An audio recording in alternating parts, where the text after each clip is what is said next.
Hey, Mike. So Anthropic is pitching its newest model as a meaningful step toward real-world AI agents, so systems that can operate independently and carry out tasks without constant human input. These autonomous assistants are the latest front in the AI model race, with OpenAI just this hour announcing that it's switching on instant checkout in ChatGPT so that users can buy directly in chat from Etsy and soon from Shopify. The move that's powered by its own agent tech have sent shares of Etsy and Shopify higher. Now, Instagram co-founder Mike Krieger, now Anthropic's chief product officer, told me that this latest model is opening the door for businesses to build products that simply weren't possible a few months ago.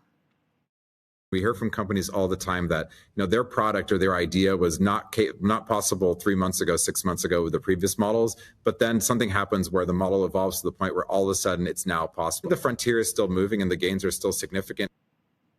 And the launch comes as the AI model race hits an inflection point. There's been this growing debate over whether innovation is slowing, with new releases feeling more incremental, less revelatory.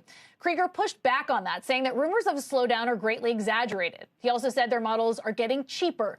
This one is 1/5 the price of its model released last month. And speaking of price, that is where rivals like DeepSeek are pushing ahead. As part of a new model announcement this morning, the Chinese AI giant said that it's cutting the price of its software tools in half. Guys? Mackenzie, where does most of the cost savings come from? What is that driven by?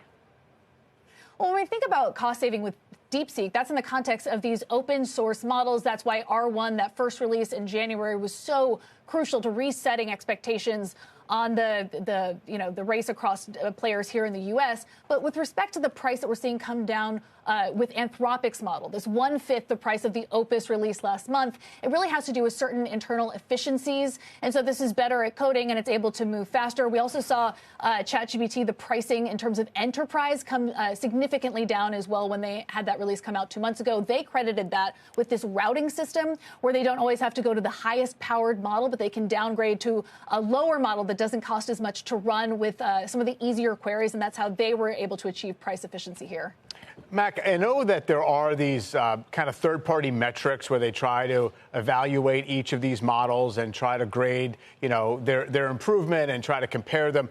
Is that really the standard at this point? I know some of these models are really more tailored or suited to different uses, so it seems as if there's a little bit of distinction going on in terms of what they're directed toward.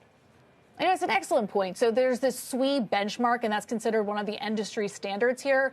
And on that, you've got Anthropic's latest model outperforming ChatGPT 5.